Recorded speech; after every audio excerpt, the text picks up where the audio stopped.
दोस्तों सुप्रभात में अब वक्त हुआ है आज के समाचार पत्रों की सुर्खियां जानने का। तो आइए चलते हैं सुप्रभात न्यूज डेस्क पर।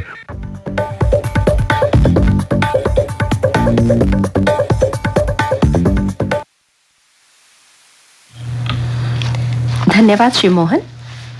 न्यूज डेस्क की तरफ से सभी श्रोताओं को ईद उल अजहा की बहुत बहुत मुबारक। अब समाचार पत्रों के साथ मैं रजनी दुबे। कुछ समाचार पत्रों ने अमरनाथ गुफा पर बादल फटने को लेकर अपना पहला बड़ा समाचार बनाया है। एक हिंदी पत्र की सुर्खी है, अमरनाथ त्रासदी, 16 शव बरामद, 5 लोग मलबे से जिंदा निकाले, 40 अब भी लापता, रेस्क्यू ऑपरेशन जारी, 63 घायलों समेत 109 यात्री 65 उड़ानों से किए गए एयरलिफ्ट, मार्ग में फंसे 15,000 श्रद्धालु सुरक्षित निकाले। उपराज्यपाल मनोज सिन्हा ने उच्च स्तरीय बैठक कर अमरनाथ त्रासदी के बाद चल रहे रेस्क्यू ऑपरेशन की समीक्षा की और कहा कम से कम समय में मलबा हटाया जाए। सेना, एयरफोर्स ने लगाए हेलीकॉप्टर। इस त्रासदी के बावजूद भोले के भक्तों का हौसला है बरकरार। अलग अलग समाचार पत्रों ने इस प्रकार भी हैं सुर्खियां। बाबा बर्फानी ने बुलाया है तो दर्शन भी करवाएंगे। बाबा की कृपा है, हम दर्शन करके ही लौटेंगे। डोडा के ठाठरी, कठुआ के बने इलाकों में बादल फटे जिससे भारी नुकसान हुआ है। ठाठरी में शुक्रवार रात 3 बजे बादल फटने से पानी के साथ मलबा कस्बे में घुस गया। दुकानों और घरों में पानी घुस गया। कई वाहन मलबे में दब गए। उधर कठुआ के बनी में हिमाचल सीमा पर संदरून पंचायत में बादल फटने से 70 भेड़ बकरियों के बहने की सूचना मिली है। एक अन्य हिंदी समाचार पत्र की सुर्खी है, श्रीलंका में आर्थिक संकट गहराया, प्रधानमंत्री विक्रम सिंघे का इस्तीफा, प्रदर्शनकारियों का राष्ट्रपति भवन पर कब्जा, राष्ट्रपति गोटाबाया भागे, प्रदर्शनकारियों ने प्रधानमंत्री की निजी आवास को लगाई आग। बारामूला लश्कर का हाइब्रिड आतंकी गिरफ्तार, मोहम्मद इकबाल भाटी नाम के आतंकी से पिस्तौल बरामद, हाईवे पर आईईडी लगाने में भी था शामिल। ब्रिटेन के प्रधानमंत्री पद की दौड़ में भारतीय मूल के ऋषि सुनक आगे। ब्रिटेन की कंजर्वेटिव पार्टी के कई वरिष्ठ नेताओं ने उनकी दावेदारी का समर्थन किया है।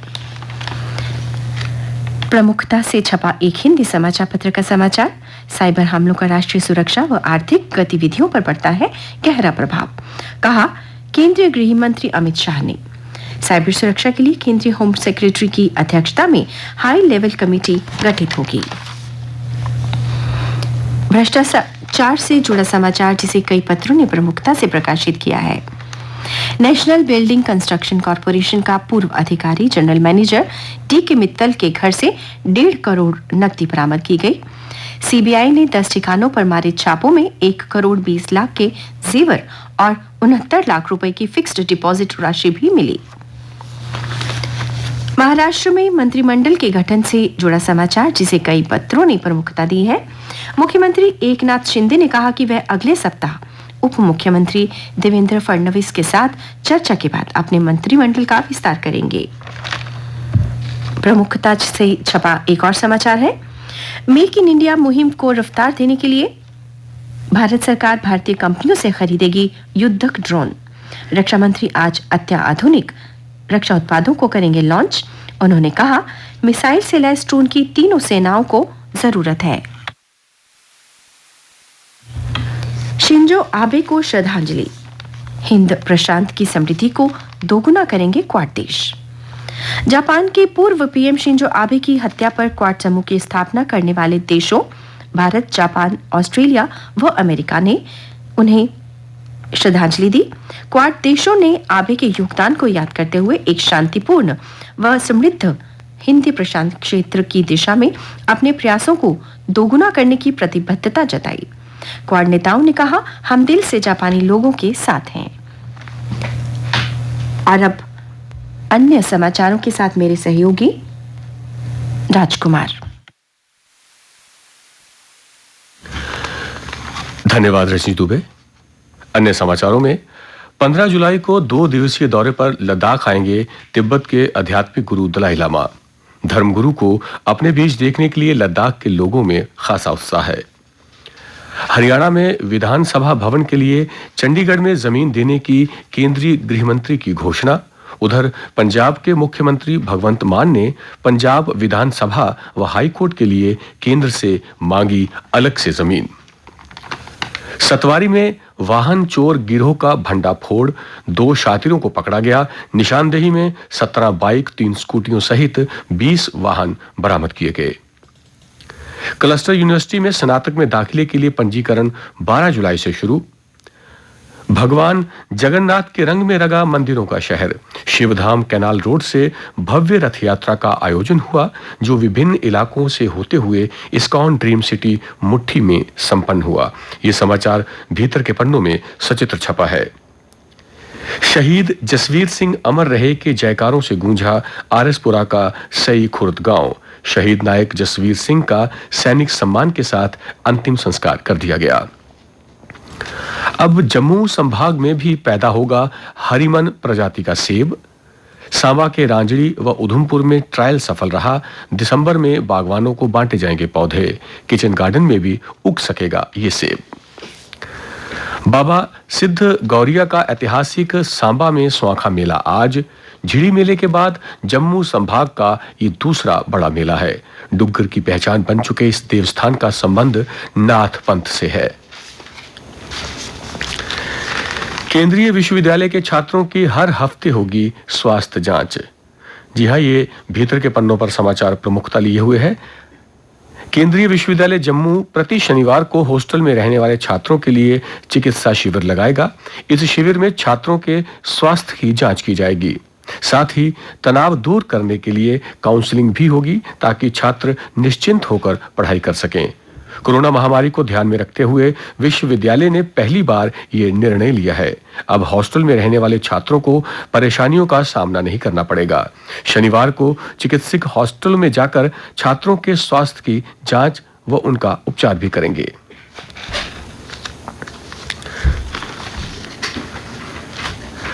त्रासदी पर भी सियासत।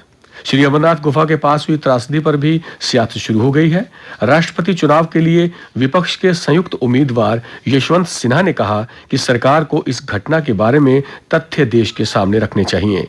वहीं पूर्व मुख्यमंत्री एवं नेशनल कॉन्फ्रेंस के अध्यक्ष डॉक्टर फारूक अब्दुल्ला ने कहा कि पवित्र गुफा के नजदीक संवेदनशील जगहों पर टेंट व लंगर क्यों लगाए गए। सरकार जांच आयोग का गठन करेगी। जांच में पता लगाया जाए कि घटना क्यों और कैसे हुई। कोरोना से जुड़ा समाचार। कोरोना के 146 नए मामले सामने आए, 1 की मौत। जम्मू कश्मीर में कोरोना संक्रमण के मामले तेजी से बढ़ते जा रहे हैं। शनिवार को 146 नए कोरोना के मामले सामने आए हैं।